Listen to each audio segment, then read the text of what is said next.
Dawn breaks over a superstore parking lot in 2025, illuminating rows of cars that double as homes. Inside, people like Linda, a retired teacher, and Marcus, a young father, quietly pack up their makeshift beds.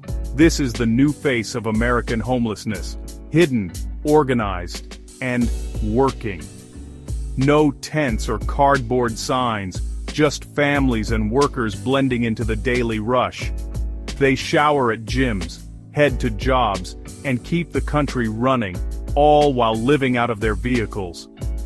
The American dream has shrunk to the size of a parking space for many. These are not people who have given up, but those adapting to a system that's failed them. Their cars are their last asset, their only shelter, maintained with care and caution.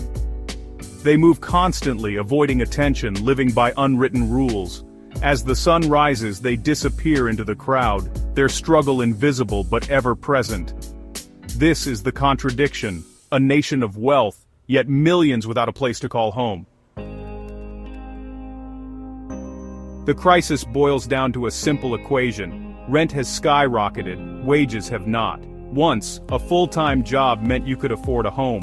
Now, even $20 an hour isn't enough in many places. Minimum wage workers, teachers, retail managers, all are priced out. In no state can a minimum wage earner afford a modest two-bedroom apartment. People are forced to choose, pay most of their income for rent, or live in their car, and try to save.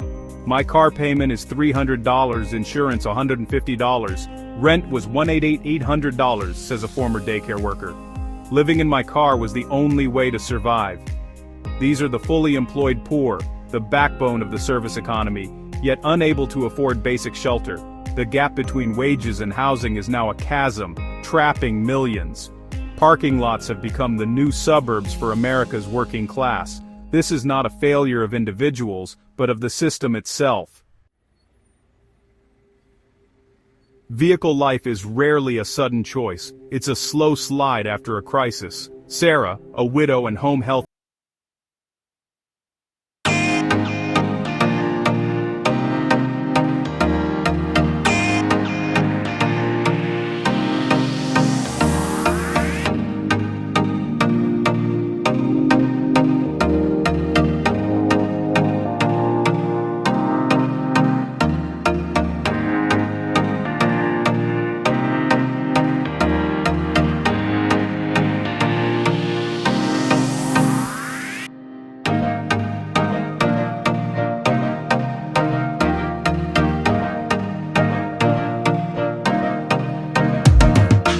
The hardest part is the shame, Sarah whispers.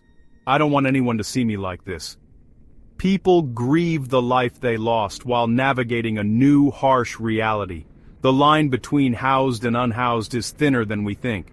These stories are multiplying, a warning that anyone can fall through the cracks. The newly displaced are not statistics. They are our neighbors, our friends, our family.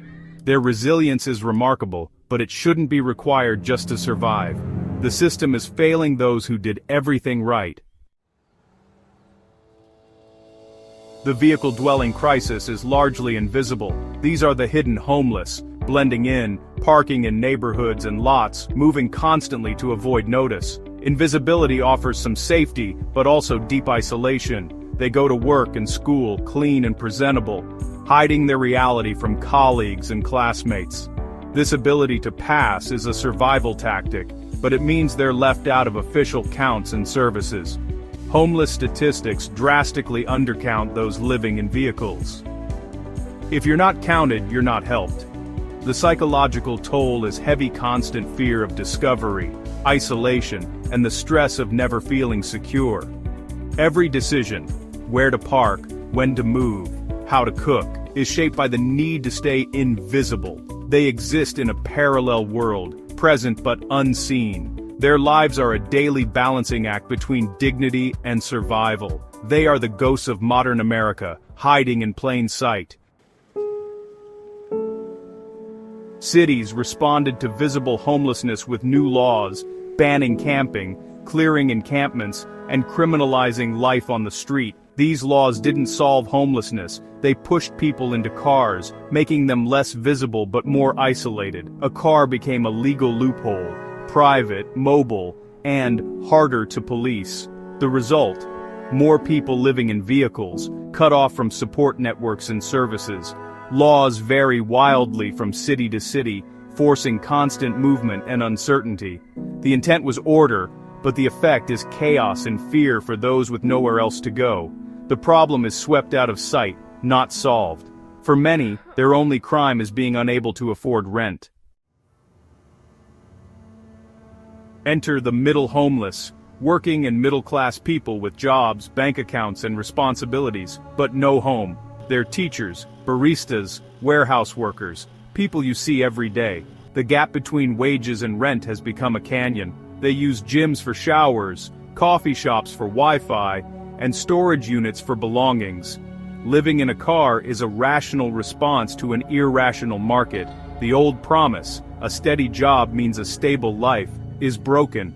The middle homeless aren't looking for handouts, just a fair shot. Their presence is a silent protest against an economy that no longer works for the middle. They are the new face of America's housing crisis. To understand this crisis, listen to those living it.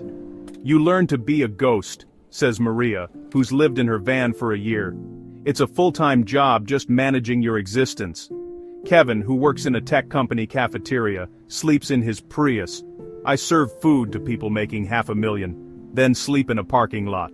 The contrast is stark, serving the wealthy, but unable to afford a home. For parents, the hardest part is explaining it to their kids.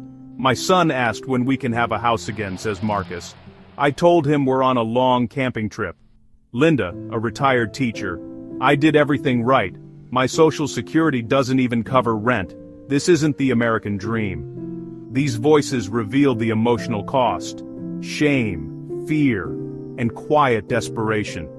They are not failures. They are survivors. Their stories are the real data of this crisis. The housing crisis is not abstract. It's deeply human. These voices demand to be heard. They remind us, this could happen to anyone. Vehicle dwelling is becoming normalized, no longer shocking, but accepted. Online communities and YouTube channels teach survival skills for life in a car. Companies now market products for vehicle dwellers, legitimizing this as a lifestyle. Terms like van life romanticize what is for most a last resort. Safe parking programs offer harm reduction, not solutions. Normalization lowers expectations, making the crisis seem permanent. Rows of RVs and cars on city streets are now urban wallpaper. We're adapting to the crisis, not ending it. The abnormal is becoming the new normal. Is vehicle dwelling a new freedom or a sign of systemic failure? For a privileged few, van life is a choice. For most, it's survival, not freedom. The illusion of choice masks economic violence and broken promises. No one dreams of raising kids or retiring in a car. This is a warning. The link between work and security is broken. The housing market serves investors, not residents. Those living in cars are our neighbors, not strangers. Their struggle is a reflection of our own vulnerability. The real question: what does it say about a country where a full-time job can't buy a home? The headlights in parking lots are not beacons of freedom. They are distress signals, asking if this is truly the best we can do.